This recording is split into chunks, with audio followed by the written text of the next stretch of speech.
जहां पर भी बंगाल में जाते हैं, पूरे बंगाल की जनता घुसपैठियों से त्रस्त है। क्या कोई राज्य सरकार ऐसी हो सकती है जो घुसपैठियों की पनाहगाह अपने राज्य को बना दे?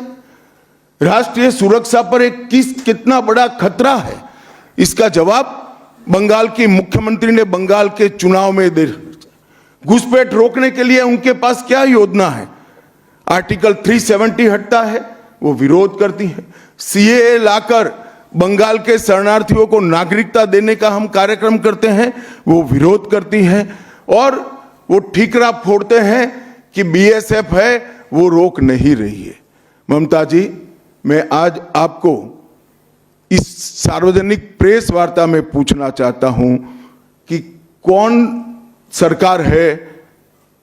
सी सरकार है बांग्लादेश की पूरी सीमा पर जो वाड़बंदी करने के लिए, बॉर्डर पर फेंसिंग करने के लिए जमीन नहीं देती है?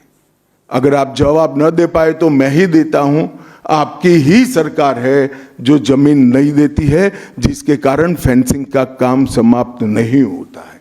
फिर भी भौगोलिक रूप से कठिन सीमा पर से कोई घुस कर आता है तो कहां जाता है? सबसे पहले बंगाल के गांव में जाता है। आपका पटवारी क्या कर रहा है? आपका थाना क्या कर रहा है? क्यों इसको अरेस्ट नहीं किया जाता? क्यों उस पर केस दर्ज नहीं होता? क्यों इसको वापस भेजा नहीं जाता? जवाब है क्या आपके पास?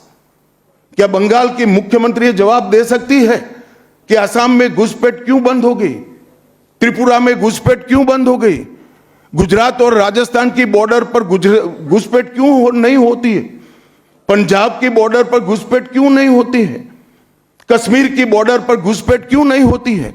सिर्फ बंगाल में क्यों होती है? क्योंकि आपकी निगहबानी में घुसपैठ कराई जाती है और बंगाल को धीरे धीरे डेमोग्राफी चेंज कर आपकी वोट बैंक को पुख्ता करनी चाहती है। मगर ये लंबा नहीं चलेगा।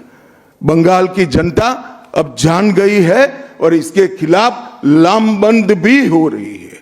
और मुझे मालूम है अगला चुनाव घुसपैठियों को निकालने के मुद्दे पर और घुसपैठ रोकने के मुद्दे पर लड़े जाने वाला है, क्योंकि न केवल ये बंगाल का मामला रहा है। मैं आज बंगाल की जनता को इस प्रेस वार्ता के माध्यम से बताने आया हूं कि बंगाल की बॉर्डर से हो रही घुसपैठ सिर्फ बंगाल का मामला नहीं रहा है, अब ये राष्ट्रीय सुरक्षा का मामला है। देश की संस्कृति को बचाना है, देश की सुरक्षा को सुनिश्चित करना है, तो बंगाल की बॉर्डर सील कर दे, ऐसी देशभक्त सरकार यहां लानी पड़ेगी जो ममता बनर्जी नहीं कर सकती, केवल और केवल भारतीय जनता पार्टी कर सकती है। घुसपैठ के अलावे भ्रष्टाचार से पूरी बंगाल की जनता त्रस्त है। रोजवेली चिटफंड घोटाला, कैश फॉर क्वेरी घोटाला, एसएससी घोटाला, नगर पालिका नगर नियम का भर्ती का घोटाला, गाय तस्करी का घोटाला, राशन पीडीएस का घोटाला, मनरेगा का घोटाला, पीएम आवास का घोटाला, इतने सारे घोटाले हैं कि मैं पूरा लिस्ट पढ़ूंगा तो मेरी प्रेस कॉन्फ्रेंस का पूरा हिस्सा ही उसमें चला जाएगा।